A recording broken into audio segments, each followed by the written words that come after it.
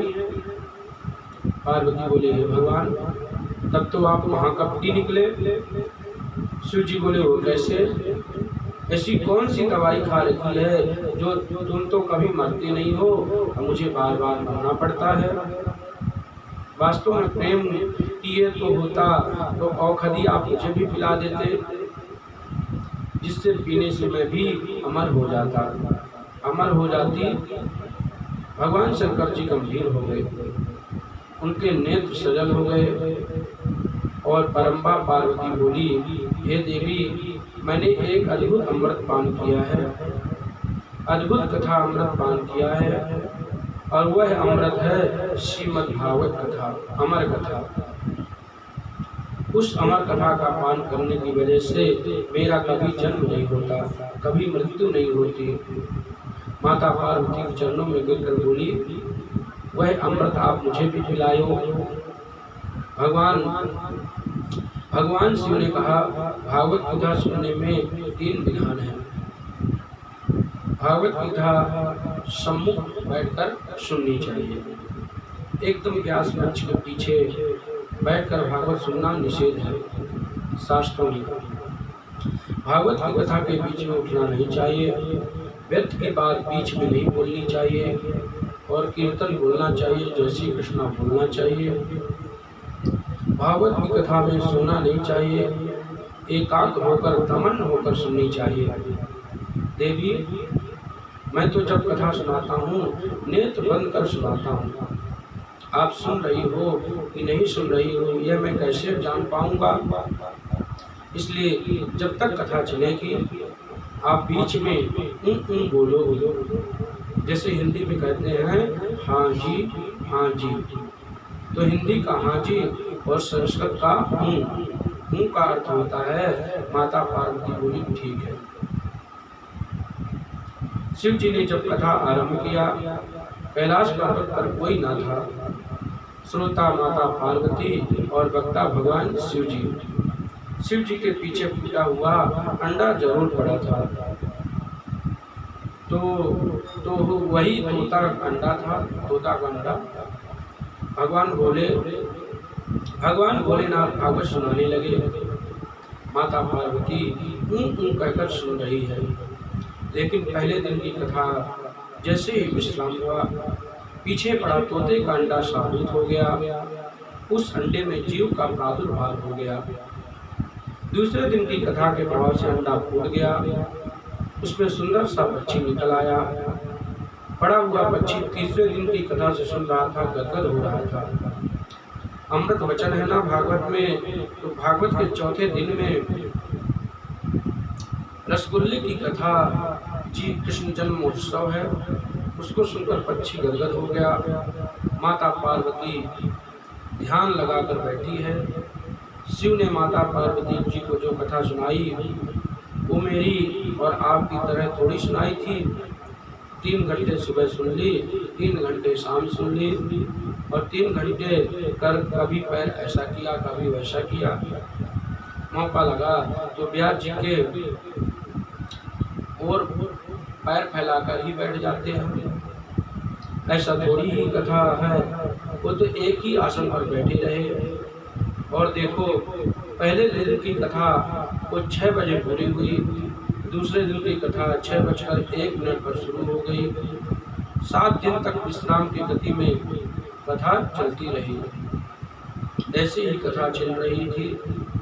अब 5 दिन में कथा सुन रही थी। माता श्री कृष्ण की कथा बता रहे थे। भगवान शिव पक्षी बड़े प्रेम से सुन रहा था।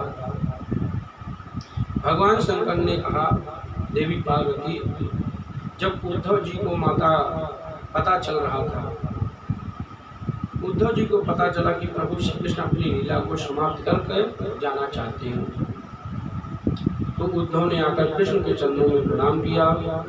योगेश योग विन्यासः, आप योगों के स्वामी हो, योग के आधीश्वर है। बताइए त्याग क्या है, वैराग क्या है, संन्यास क्या है। प्रसंग जब उद्धव ने पूछा, इसको सुनते सुनते माता पार्वती को निद्रा घेर लिया और 5 दिन से सुन रही थी। शरीर में कभी कभी थकान हो जाती है, तो पार्वती माँ को झपकी लग गई और वो सो गई। लेकिन शिव जी के नेत्र बंद कर कथा सुना रहे हैं। उन्हें नहीं पता कौन सोया है। पक्षी ने देखा माँ सो गई, हाँ जी बंद हो गई और कथा कहीं विश्राम न ले लेवे, इसलिए पक्षी ने पार्वती जी जैसे स्वर में ऊँ कह रही थी, कहना शुरू कर दिया। पीछे बैठकर सुन रहा था। भावुक की कथा जब पूरी हो गई, भगवान शिव ने जोर से जयकारा लगाई, बोले बालकृष्ण भगवान की जय। जैसे ही जोर से जयकारा लगाया, पार्वती जी की नींद टूट गई। भगवान फिर श्री कृष्ण ने उद्धव से क्या कहा? शंकर जी ने कहा, क्या कह रही हो, मतलब क्या? एक कथा तो पूरी हो गई। पार्वती बोली, मैं तो सो गई थी, पूरी कैसे हो गई? पर कौन बोलता था? देखा तो पक्षी बोल रहा था। शिव जी ने कहा, इसने कथा सुनी है, इससे मुझे कोई आपत्ति नहीं है, परंतु कथा बिना विधि की सुनी है, इसमें आपत्ति है। सामने बैठकर सुनता, पीछे से सुनी है, मानो इसने ब्रह्म विद्या की चोरी की है। त्रिशूल लेकर भोलेनाथ मारने के लिए दौड़े। कैलाश पर्वत में उड़ता उड़ता पक्षी दौड़ लगाता है। कैलाश से नीचे आप उतर कर आएंगे तो नीचे पड़ता है बद्रीनाथ धाम। बद्रीनाथ धाम में भगवान वेद व्यास वास करते हैं। उनकी कुटिया का नाम है संप्राश। उनकी पत्नी श्रीमती विटका देवी बैठी थी। अपने पति से बोली, बुढ़ापा तो आ गया, बेटा तो हुआ नहीं। व्यास जी बोले, सब भगवान कल्याण करेंगे, चिंता मत करो। मन में ऐसा व्यास पत्नी सोच रही थी कि उन्हें जोर से उबासी आ गई। उड़ता हुआ वो नन्हा सा सुख पक्षी उनके मुख में होकर गर्भ में चला गया। बोले सुखदेव जी महाराज की जय। श्री शंकर जी देखकर चले गए, लेकिन कहीं नहीं मिला। वही आचार्य सुखदेव 12 वर्ष तक माँ के गर्भ में रहा। गर्भ को जिन्होंने मंदिर बना दिया। मैं आपको बहुत स्पष्ट रूप से कहूँ, आपने मन में काबू पाया है तो आप कहीं भी कथा सुन सकते हैं। कलकत्ता में रहकर भी सुन सकते हैं। मैंने देखा कि एक ऋषिकेश में एक बार मैं कथा कह रहा था, वानपंथ आश्रम। तो एक कलकत्ता के सेठ जी थे, 70 वर्ष की उम्र थी। मैं जब उनको देखा तो एक STT दुकान पर बैठे थे। सुबह भी SDT की दुकान पर बैठे। दोपहर के देखा वहाँ बैठे हैं। शाम को कथा में उठते ही फिर सीधे भाग गए। मैंने कहा, क्या बात है, आप यहाँ आकर भी कलकत्ता 3 बार फोन लगाते हैं और घंटे घंटे भर फोन पर बातें करते हैं। बोले, महाराज जी, मैं यहाँ तो आ गया हूँ, लेकिन बच्चे लोग कभी व्यापार चौपट न कर दें, इसलिए पूछता रहता हूँ। यही करना था तो आप यहाँ आए क्यों थे? वही रह जाते। बोले महाराज जी 6 से ऊपर जब आपकी कथा जाती है ना, मुझे यही ध्यान रहता है कब जल्दी छूटूं, कब जल्दी फोन पर बात करूं। कलकत्ता में कहने का भाव है कि मन जिसका एकाग्र हो, अपने कलकत्ता में फ्लैट में बैठकर मुक्ति पा सकता हूँ, और मन जिसका चंचल हो वह वृंदावन, काशी, हरिद्वार, स्वर्ग आश्रम, ऋषिकेश जाकर भी वह सुख प्राप्त नहीं कर सकता। सुखदेव जी स्वामी इस कथा को शिक्षा मिलती है कि दुनिया जिस गर्भ की बुराई करती है, शास्त्र कहता है गर्भ में जितनी तकलीफ मिलती है उतनी कहीं नहीं मिलती। उस गर्भ में आदरणीय सुखदेव जी ने मंदिर बना दिया। 12 वर्ष तक माँ के गर्भ में वास किया, लेकिन व्यास पत्नी कहा आज सुनते हो? व्यास जी बोले क्या बात है? मेरे गर्भ में वेद मंत्रों का उच्चारण हो रहा है। व्यास जी ने कहा जरूर कोई ज्ञानी पुरुष होगा तुम्हारे गर्भ में, ज्ञानी महापुरुष होगा, लेकिन बाहर आने का नाम नहीं लेता है। 12वीं साल चल रही है। व्यास जी ने कहा बेटा बाहर आ जाओ, आपकी मातृश्री को बड़ी तकलीफ होती है। सुखदेव ने कहा मैं बाहर नहीं आता, बाहर आते ही विष्णु की माया मुझे पकड़ लेगी। व्यास जी ने कहा मैं वचन देता हूँ बेटा तुम्हें विष्णु की माया का असर नहीं होगा। सुखदेव ने कहा आपकी बात कैसे विश्वास करूं पिताजी, माया बहुत चंचल है, ये माया बहुत विचित्र है, माया का पार पाना किसी के बस की बात नहीं। यदि मायापति विष्णु आकर कह दें कि माया नहीं सताएगी तो मैं आऊँगा। मेरे गोविंद को आना पड़ा, और गोविंद ने कहा बेटा सुखदेव तुम पर माया का असर नहीं होगा। 12 वर्ष मात गर्भ में वास किया, गर्भ में प्रकट होते ही सीधे वन की ओर चल दिए। जैसे ही वन की ओर जा रहे थे सुखदेव जी, उनके पीछे पीछे व्यास जी जा रहे हैं। या प्रवचन्तमनुपेतमपेत कृतं द्वैपायने विरह कातर आजुहावम् पुत्रेति तमन्यता तरवोत्मिने अदुष्टं सर्वभूतं हृदं मुनिमानतोऽस्मि।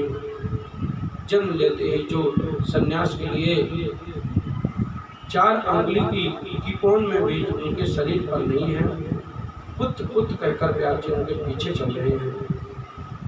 ऐसे परम वंदनीय पूज्यदेव सुखदेव जी के चरणों में हम प्रणाम करते हैं। व्यास जी कहते हैं पुत्र जवाब मिलता है वृक्षों से।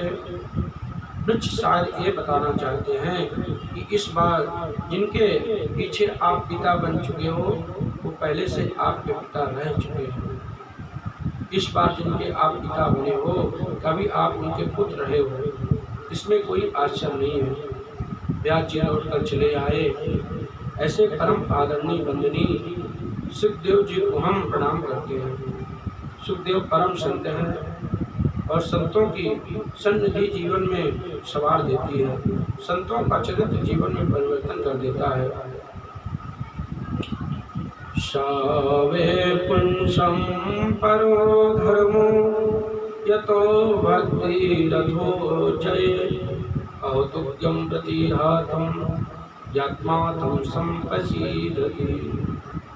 आदरणीय सूत जी ने संपादक जी से प्रश्न का जवाब देते हैं। पहला, मानव के लिए परम धर्म क्या है? सूत जी का उत्तर, मनुष्यों के लिए सर्वोत्तम धर्म है श्री कृष्ण के चरणों में प्रीति होना, कन्हैया के चरणों में प्रीति होना। लेकिन कन्हैया के चरणों में जो प्रेम है निष्काम होना चाहिए, कोई कामना नहीं होनी चाहिए। प्रेम भी सर्वोत्तम धर्म है। आप बहुत गौर से सुने, बहुत सुंदर बात है। वास्तव में निष्काम धर्म ऊंचा है, कोई धर्म नहीं है। सज्जनों, मंदिर हम इसलिए नहीं जाते कि बदले में हमें कुछ चाहिए, बल्कि इसलिए जाएं कि मंदिर जाना हमारा धर्म है। भागवत इसलिए नहीं सुने कि हमारी फैक्ट्री चले तो हम आप चले जाएं। भागवत इसलिए सुने कि भगवान का सुनना हमारा धर्म है।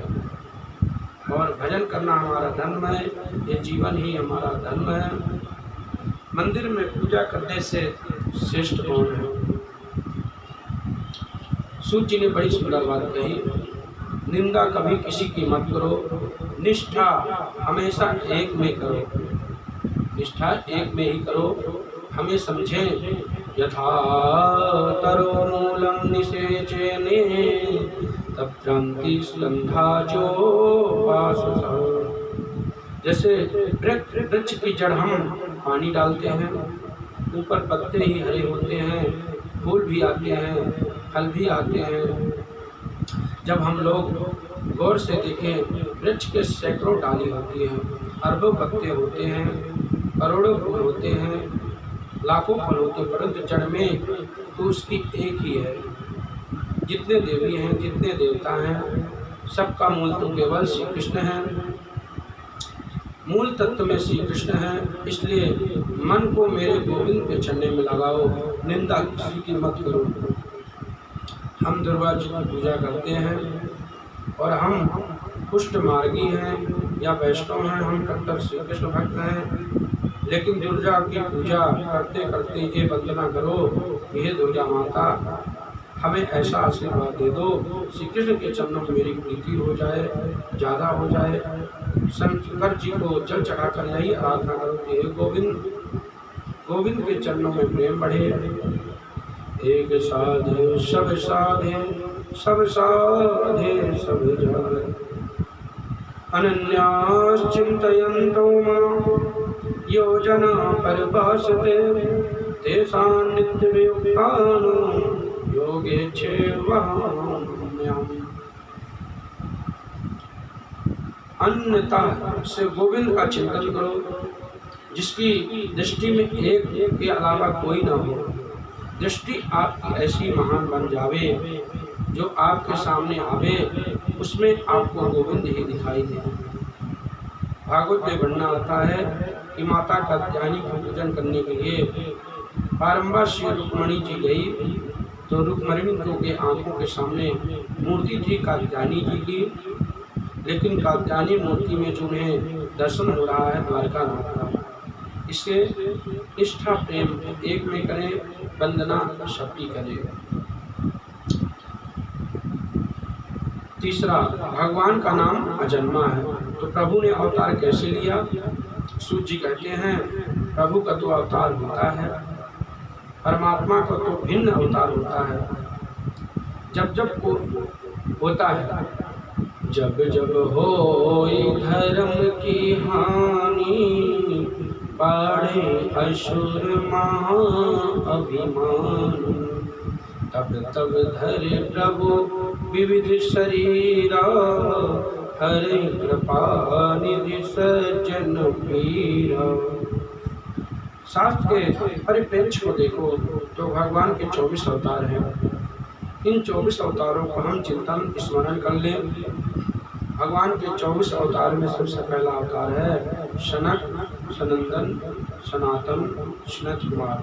दूसरा है बाराह अवतार, तीसरा संत नारद, नर और नारायण। चौथा, पांचवा भगवान श्री कपिल देव जी, दत्तात्रेय जी और यज्ञ भागवत, श्री ऋषिदेव जी, पृथु जी, मत्स्य अवतार, कच्छप अवतार, धनवती अवतार, मोहिनी अवतार, नरसिंह भगवान अवतार, पावन भगवान का अवतार, श्री परुष जी का, महर्षि वेदव्यास जी का, आदरणीय प्रभु श्री राम जी का, श्री बलराम जी का शेष अवतार, मेरे कन्हैया का अवतार, हरि अवतार, हंस अवतार, बुद्ध अवतार, कलिक अवतार, ये 24 अवतार हैं। भगवान जितने अवतार हैं उनमें प्रत्यक्ष परिपूर्ण अवतार तो श्री कृष्ण भगवान है। श्री और राम अवतार, राम और कृष्ण के अवतार में अंतर क्या है सज्जनों? राम और कृष्ण दोनों में एक ही तत्व है। राम कृष्ण दो एक हैं, अंतर नहीं निमेष, इनके नयन गंभीर हैं, उनके चपल विशेष। राम के नयनों में गंभीरता है और कृष्ण के नयनों में चपलता है। वास्तु राम कृष्ण दोनों एक ही तत्व है, अंतर नहीं है। राम मर्यादा पुरुषोत्तम है, मेरे गोविंद लीला पुरुषोत्तम है। सज्जनों, राम ने जीवन में जो अनुवाद दिया है, कृष्ण उसी के जीवन को गाया है। भागवत लिखने का महर्षि वेदव्यास जी का जो मूल प्रयोजन है, किसी भी उपाय के मन में गोविंद के चरणों में लग जाए। इसलिए महर्षि वेदव्यास जी भागवत का ग्रंथ लिखा था। कृष्ण कृष्ण कर लिया क्या जी।